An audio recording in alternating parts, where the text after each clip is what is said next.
Good evening, everyone. I will be presenting to you my predictive research for presentation 3. Now, I'm conducting my predictive research for the cause of action against my client Mark in the Mark v. Jason case. Now, we know that Mark and his opponent Jason were in fact drinking in rough housing when Mason dared Mark to punch him. When Mark refused, Jason grabbed Mark's arm and yanked it towards his stomach or abdomen. Now, when Mark pulls his arm away, he then punches Jason in the face, breaking his jaw and knocking out his teeth.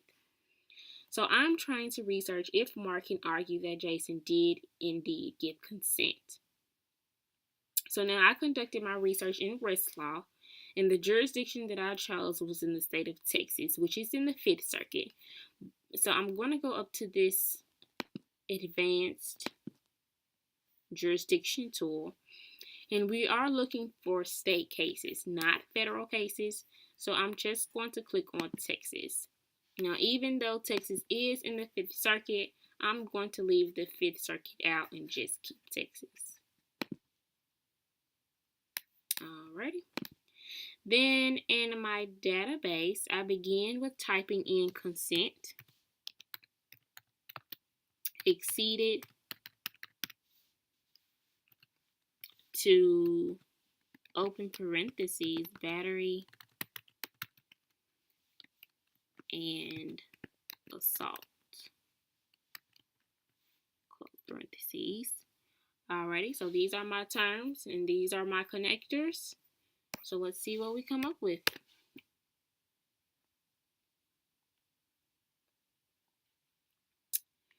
So we see here that there are 31 cases using these terms with the connectors. So I'm guessing that's pretty precise. So I'm going to click on all cases. So cases. Now for me, I chose the 5th case, Miller v. State, because it's a pretty recent case. For one, it was decided in 2010, the April of 2010, and it also included 3 out of the 4 major terms and connectors that I'm looking for. So we see assault, battery, and consent were 3 of the terms that I used for the database with the terms and connectors. And so that's why I chose this case. So let's look at it. So now in this case, the defendant George Givens Miller, or the appellant, was convicted in Harrison County for a misdemeanor assault of a family member. Okay, now this case presently, as I should have mentioned earlier, is in the Court of Appeals in Texas, as we see here, Houston, Texas. Now, the issue raised by the Court of Appeals in this case is if the victim consented to assault by the defendant. So we're going to scroll down. And as we notice here, it has substitute opinion. Now, the Court of Appeals denied the state's motion for rehearing, and they withdrew the opinion issued in February of 2010. And so this is just a substitute opinion of the actual opinion. Okay? Now, in this case, the evidence indicates that Givens may have genuinely desired to provoke his father to hit him. But let's see what actually happened. So the background. Givens was an 18-year-old, 210-pound football player who had a disagreement with his parents.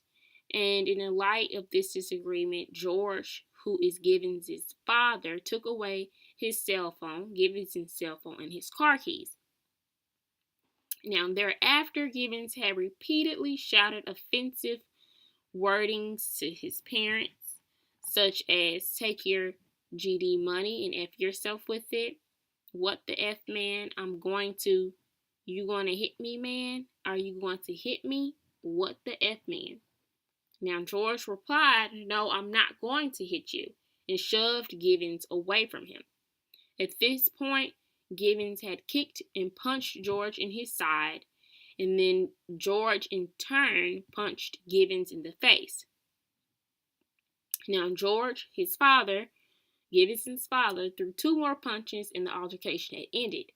Well, once the altercation ended, there was a notice that Givens was bleeding from the mouth with several teeth loosened. Now, George was charged with the misdemeanor offense of assaulting a family member. Now, at trial, Givens had testified at the time of the incident that he was all jazzed up from the game and in an aggressive mood. And he also acknowledged that his tone and conduct was threatening, and he even testified on his own that he kind of wanted to hit George, and he kind of wanted George to hit him when he described the altercation. So at the close of evidence, George objected to the jury charge because the court did not include an instruction on the defense of consent. The court denied his request for a consent instruction and overruled his objection. So then he appealed to the Court of Appeals, in which this case is presently seen. Now the discussion. The victim's effective consent or the actor's reasonable belief that the victim consented to the actor's conduct is a defense to assault if the conduct did not threaten or inflict seriously bodily injury. And that is from the Texas Penal Code or Statute 22.06. Now, the evidence supporting a consent defense may be presented by the state or defense counsel, and when considering whether the instruction was warranted, the Court of Appeals were concerned only with whether the evidence supported the defense of consent, not whether the evidence is believable. So, the state urged the Court of Appeals to follow the Allen v. State case, which was in the Southwestern edition, or the Southwestern Reporter, 3rd edition, And in this case, the complainant taunted the defendant by stating, "Go ahead, come on, slap me, hit me, etc." Now, the court stated that those phrases or wordings, common experience, tells that such apparent bravado in the face of an expressed threat does not normally communicate a genuine desire to be assaulted, and is far more likely constitutes a backhanded warning of potentially dire consequences to the threatener should she actually carry out her threat. Now, with Allen v. State, the state did fail to note that the Allen court ultimately concluded that the underlying facts were adequate to raise a fact issue relevant to consent. So now the Givens' testimony, by viewing the evidence in a light favorable to George, the Court of Appeals held that an instruction on the defense consent was required.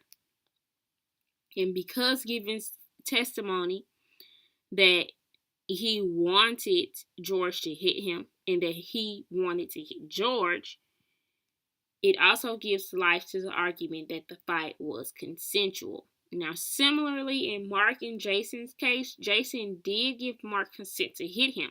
He said, "Come on, hit me."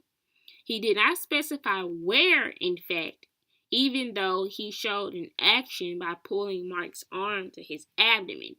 He did not state, "Hit me in the stomach" or "hit me in the head" physically from his mouth or orally from his mouth. He just simply stated, "Hit me."